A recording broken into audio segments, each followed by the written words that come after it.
Okay guys, an update here on the strange vibration problem. First of all, thank you very much. Thank you so much for all the comments and suggestions on the website, on Facebook, on YouTube. Keep them coming in. This isn't quite solved yet, but I want to give you an update and show you where I'm at right now. First of all, tons of things I didn't even think about. That's exactly what I wanted. I've knocked a lot of things out and eliminated a lot of potential problems. I retorqued the top nut on the steering bearings and checked the torque on the steering bearings themselves. They were done not too long ago. They're butter smooth, no notchies. They were at the correct torque settings, so steering bearing is a go. Wheel bearings were a good suggestion. I will be checking those here very shortly. I'm in the process of taking both the wheels off. I'll get to that in a second. I have visually and done every external check I can for the tire seating. A number of people said it could be the tire not seated correctly on the rim. I don't see anything unusual. I've gone around both sides of both tires.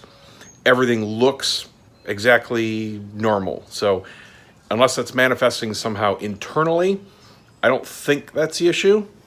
But we did have a number of people that said they had this exact same problem, and it was specifically a front tire not quite seated on the rim correctly. So that's at least a possibility if you're having the problem. Now, I got my buddy Tom coming over. He's got the same bike. He just got new tires last week. He put on the Roadsmart 3s, or Roadsmart 3s. We're gonna do a quick A/B test. He was very generous in offering that up. So hopefully that solves the problem, and it's gonna be one of the wheels and tires. I'm gonna do both at the same time. Go run a quick check. If it does get rid of the problem, I'm gonna swap back one at a time to figure out if it was the front or rear, and that will allow me to zero in on the exact problem. Could be the wheel bearings. Like I said, I'll be checking those real quick. They were fine the last time I had them off. I don't think that's gonna be the issue, but it's certainly a possibility. Now, if the A/B test does not get rid of the problem, that eliminates the tires, the rims, and the bearings out of the equation. And I'll have to work my way up through the drive line, starting with the final drive. And yes, for those that have been suggesting check your chain alignment, it's a shaft drive bike. It's definitely not the issue. There's no cush drive, nothing like that. But I will check the bearings in the final drive, the drive shaft, which I can't imagine being the issue, it's a solid shaft, or the universal joint. That's, if it's gonna be a mechanical issue, the universal joint is my number one guess. It was fine, like I said, the last time I was in there. I did a full lube point and inspection not too many thousands of miles ago at 16 something. So I don't think that would be an issue, but that would be my first guess if it's not gonna be tires. So I'll be checking that all out. Some have suggested maybe it's a clutch issue. I don't think so. I wouldn't think so, I should say, just because it's only under load in top gear. If it was a clutch issue, I would expect to feel something all the time. Just with the clutch engaged through normal acceleration in lower gears, etc. But I'm not an expert, so I'm not ruling it out. One person suggested doing a throttle body sync at a higher RPM instead of the correct spec at idle. While I don't think that would be the issue or even really possible to do correctly, it's on the list. It'll be probably the last thing that I come to if it gets to that point. But I've rechecked about a month ago. When I first detected this problem, I second guessed myself because I had also recently done a throttle body sync near around the time I put the tires on. So I second guessed myself. I thought, well, maybe I screwed up the throttle body sync. Got home, checked it. No, it was spot on. And I've done this to many different bikes. Just did it for a guy last week.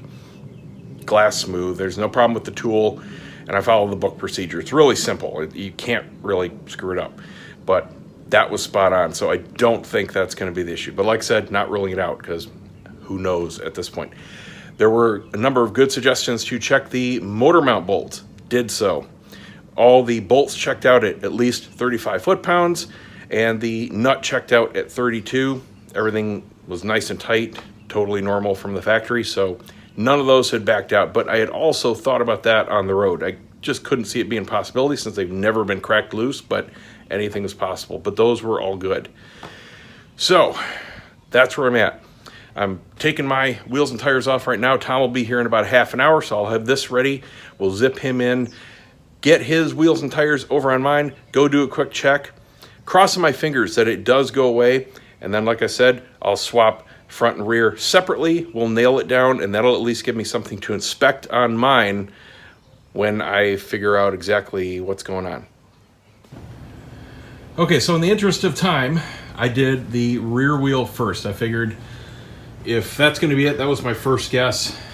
It's quicker than doing both. So Tom's bike here was the donor. Thank you very much again, Tom. Very much appreciated. And like I said, he's got the new Roadsmart 3s on there. Brand new. What do you got, like 20 miles on there? Yeah. Okay. So I swapped, just got back from the test ride. Mine is still off. And that was it. Absolutely glass smooth, 100 plus. So there is something about the rear tire slash wheel. I have inspected the bearings. Everything is flawless.